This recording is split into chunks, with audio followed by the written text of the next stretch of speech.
wrap up. I now recognize Mr. Miller to please begin his opening statement. Madam Chairwoman, Ranking Member Porter, I'm grateful for the opportunity to testify before your committee today. Chairman Comer, I'm grateful for your presence today, but more importantly for your decade-long leadership on behalf of Kentucky and U.S. hemp farmers.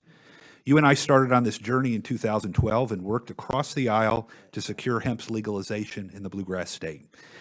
Indeed, hemp's policy success has always been a bipartisan hallmark. Unfortunately, the U.S. hemp industry has been struggling considerably in the last few years, and this turmoil is due in large part to decisions made by FDA. When Congress passed the 2018 Farm Bill, it explicitly legalized the sale of hemp and its derivatives such as CBD. Farmers across the nation relied on this and invested considerable resources to grow and market commercial hemp crops, particularly for the product for which there was immediate processing, infrastructure, and consumer demand, CBD and cannabinoids. But just a few hours after the Farm Bill was signed into law, FDA asserted its opinion that it was illegal to market CBD as a dietary supplement or to use as a food additive.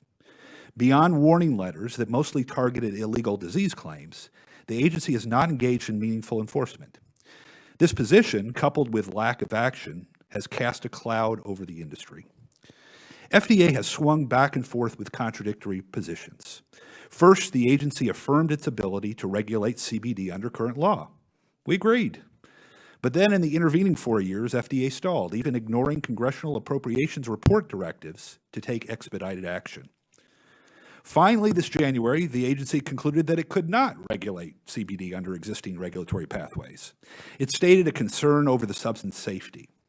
But in so doing, FDA relied on a narrow set of research focused on super high dosage CBD isolate formulations, while refusing to acknowledge a range of studies that demonstrate the safety of various CBD formulations at much, much lower dosage levels, such as those typically found in products sold at retail. A summary of these studies appears in my written testimony.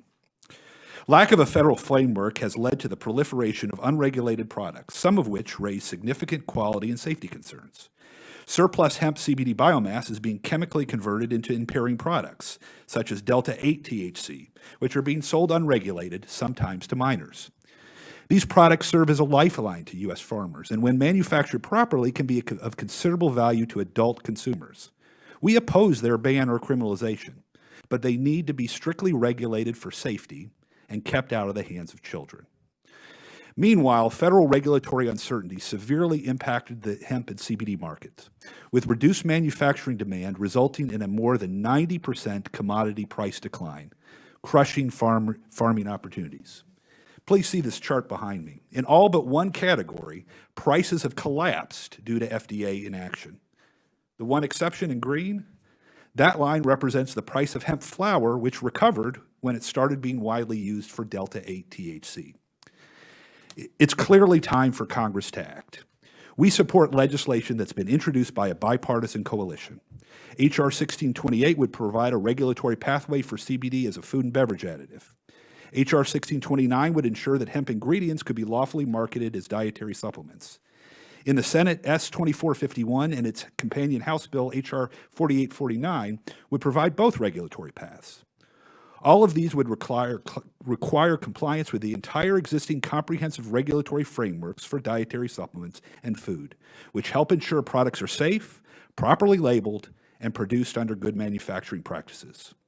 While we disagree with FDA's opinion that a new regulatory regime is needed, especially given the length of time this would require, we are certainly open to stricter regulation of CBD and other cannabinoid products on top of the existing frameworks. In the absence of FDA action, the hemp industry has established the U.S. Hemp Authority, a self-regulatory organization to promote high standards and best practices. States have stepped in, but a patchwork of inconsistent laws emerged. Without a federal regulatory pathway for requiring such standards, economic opportunities for U.S. hemp farmers will be diminished, and consumers will not have access to safe, quality products. Legislation is necessary to protect consumers, help stabilize hemp markets, open up a promising economic opportunity for U.S. agriculture, and honor the commitment made to growers in the 2018 Farm Bill. Madam Chairwoman, the hemp industry may be unique in that we are coming to Congress to ask, please regulate us. We appreciate your consideration. Thank you, Mr. Miller. The chair now recognizes Dr.